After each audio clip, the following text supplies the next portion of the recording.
एक बच्चा north Korea में पैदा होता है, लेकिन पैदा होते ही मासूम बच्चे को गद्दार डिक्लेयर कर दिया जाता है। नॉर्थ कोरिया दुनिया में सख्त तरीन कानून की वजह से जाना जाता है और उनमें से चंद तो ऐसे हैं जिनको सुनकर यकीन लाना भी मुश्किल है। मतलब यहाँ इलेक्शन होगा लेकिन वोट देने के लिए कोई ऑप्शन नहीं है। वोट सिर्फ एक ही शख्स को दिया जा सकता है और अगर ना दिया तो सीधा जेल।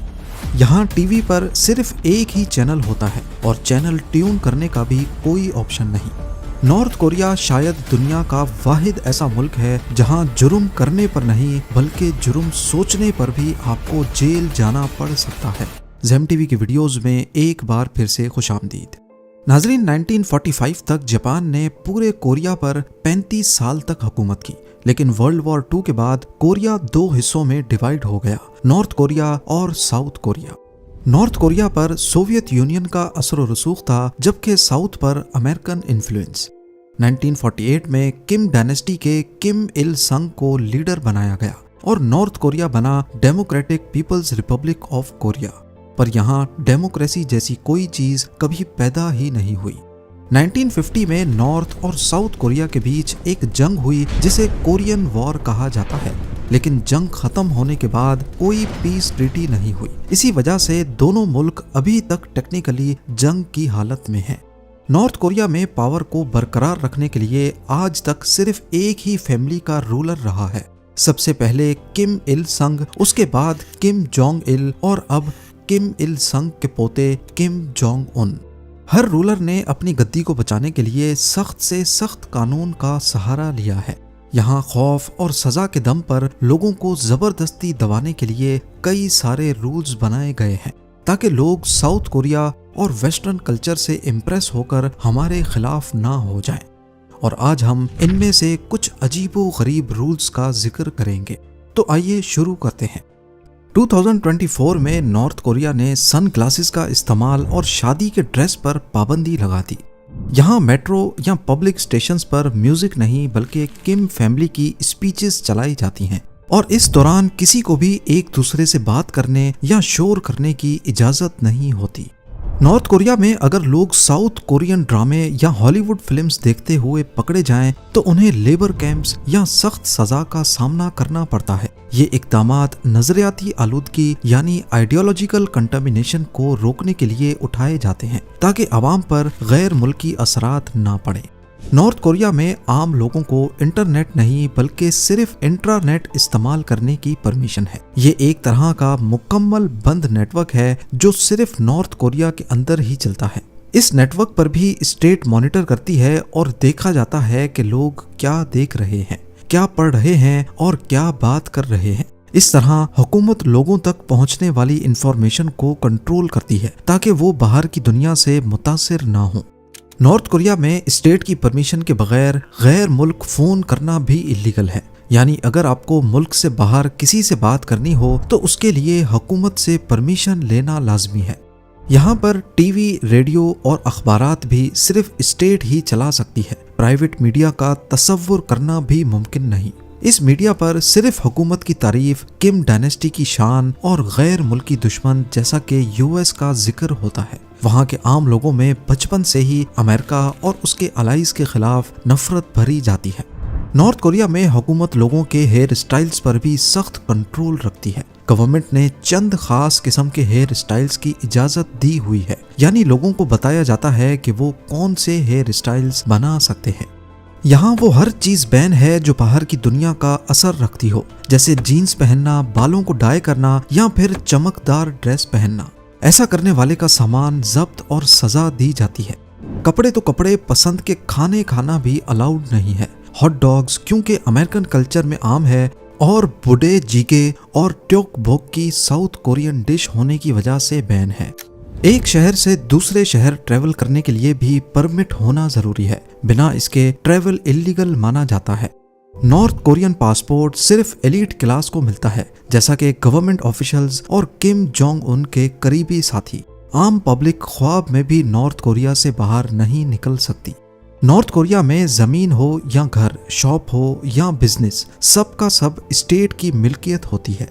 कोई भी शख्स इनका मालिक नहीं बन सकता, सिर्फ इन्हें इस्तेमाल कर सकता है, वो भी स्टेट की मर्जी से। यहाँ किसी भी रिलीजन को फॉलो या प्रैक्टिस करना भी गैर कानूनी है, यानी लोग अपनी मर्जी से किसी भी मजहब को फॉलो नहीं कर सकते। जबकि नॉर्थ कोरिया में चर्च जरूर हैं, लेकिन वो सिर्फ बाहर की दुनिया को दिखाने के लिए कि यहाँ पर रिलीजियस फ्रीडम है। हकीकत में इन्हें इस्तेमाल करने वाले को लेबर कैंप्स भेज दिया जाता है। नॉर्थ कोरिया में अगर कोई शख्स हुकूमत के खिलाफ जाने की कोशिश करे या किम डायनेस्टी के खिलाफ आवाज उठाए तो सिर्फ उसे ही नहीं बल्कि पूरी फैमिली को ही कैद कर दिया जाता है और ये सजा उसकी 3 जनरेशंस तक दी जा सकती है। यानी अगर एक शख्स गद्दार निकला और कई सालों के बाद उसका पोता या पोती पैदा हुई तो उस मासूम बच्चे को भी गद्दार ही कहा जाएगा। ऐसा इस वजह से है ताकि बगावत का खून बाद में भी कभी किम फैमिली के खिलाफ ना उठ सके। यहाँ हर कॉलोनी, अपार्टमेंट्स और घरों के आसपास हुकूमती जासूस होते हैं जो चुपके से तमाम लोगों पर नजर रखते हैं। सबसे अजीब बात यह है कि इस मुल्क में सिर्फ जुर्म करना ही नहीं बल्कि अगर आपने जुर्म करने का सोच भी लिया फिर भी आपको जेल जाना पड़ सकता है। यानी अगर किसी ने गवर्नमेंट के खिलाफ कुछ सोचा और उसे रिपोर्ट भी कर दिया तो ये अपने पैरों पर कुल्हाड़ी मारने जैसा ही होगा। नॉर्थ कोरिया में पैदा होने से लेकर मरने तक हर हफ्ते सेल्फ क्रिटिसिज्म सेशंस होते हैं। यानी भरी क्लास में लोग अपनी गलतियां बताते हैं, जैसा कि मैंने किसी की कमजोरी को हुकूमत से छुपाया या किम जोंग उन की कम तारीफ की या फिर मैं किसी गैर मुल्की चीज से इम्प्रेस हो गया। फिर लोग अपनी गलती पर माफी मांगते हैं और क्लास में बैठे दूसरे लोग आप पर तनकीद करते हैं। नॉर्थ कोरिया में हर शख्स को वोट देना लाजमी होता है, पर हैरानी की बात यह है कि वोट सिर्फ उन्हें ही दिया जा सकता है जिसको गवर्नमेंट चाहेगी।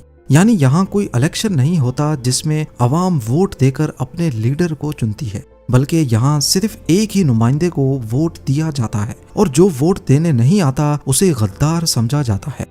तो फिर वोटिंग होती ही क्यों है जब गवर्नमेंट को सिर्फ अपने ही लोग खड़े करने हैं। असल में यहाँ इलेक्शन चुनाव के लिए नहीं बल्कि एक लॉयल्टी टेस्ट होता है। जब 100% लोग एक ही कैंडिडेट को वोट देते हैं तो इसे गवर्नमेंट अपनी ताकत और अवामी यकजहती मानती है।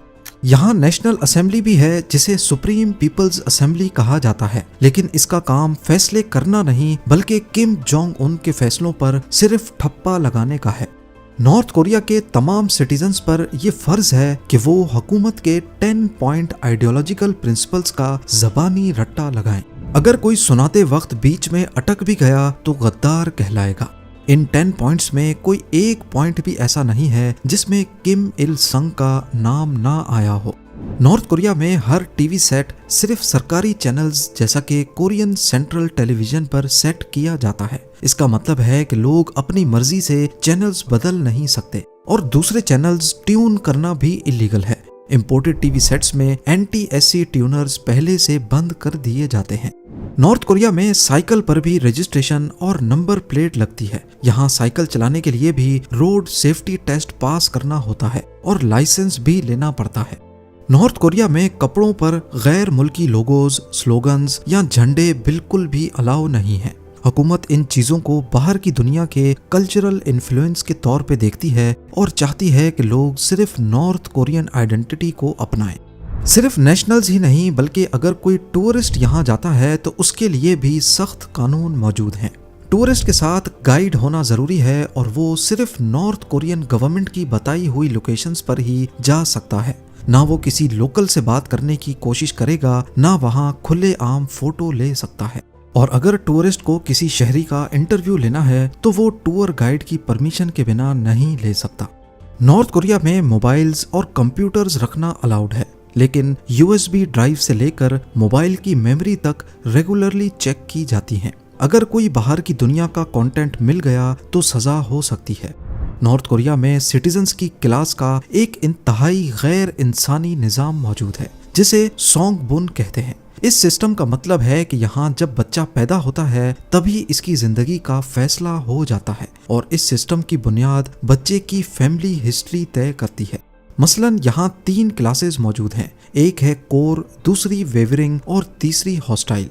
पहली कैटेगरी जिसे कोर कहते हैं, इसमें वो लोग शामिल होते हैं जिनके एंसेस्टर्स ने किम इल संग की रेवोल्यूशन में हिस्सा लिया था या जो वर्कर्स कोरियन वॉर के फौजी थे। इन्हें हुकूमत का सबसे वफादार समझा जाता है। इन्हें बेहतरीन नौकरियां दी जाती हैं, जैसा कि गवर्नमेंट या फौज में ऊंचे रैंक्स और कैपिटल सिटी प्योंगयांग में रहने की परमिशन, और गाड़ियां भी सिर्फ यही क्लास रख सकती है।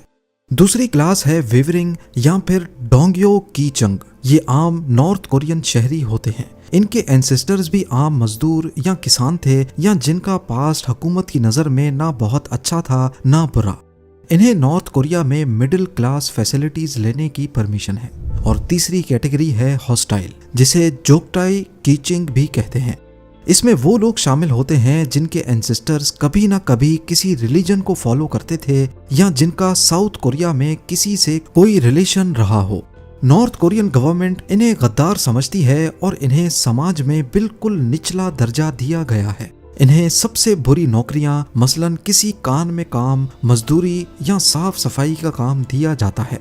अब आगे बढ़ते हैं। यहाँ बिजली, पानी और गैस सब राशन के साथ दी जाती है और इनकी कंजम्पशन की कड़ी निगरानी की जाती है।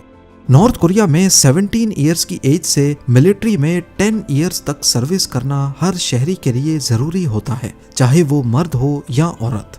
यहाँ किम फैमिली के किसी भी फर्द की मौत पर या किम इल संग और किम जोंग इल की डेथ एनिवर्सरी पर रोना कंपलसरी होता है। अगर कोई ऐसा ना करे तो उसकी वफादारी को शक की निगाह से देखा जाता है। हर घर में किम इल संग और किम जोंग इल की तस्वीरें लगाना मस्ट है और उन्हें बाकायदगी से साफ करना भी फर्ज है। आइडियोलॉजिकल लॉयल्टी के लिए स्कूल के बच्चों को किम इल संग और किम जोंग इल की स्पीचेस का रट्टा लगवाया जाता है।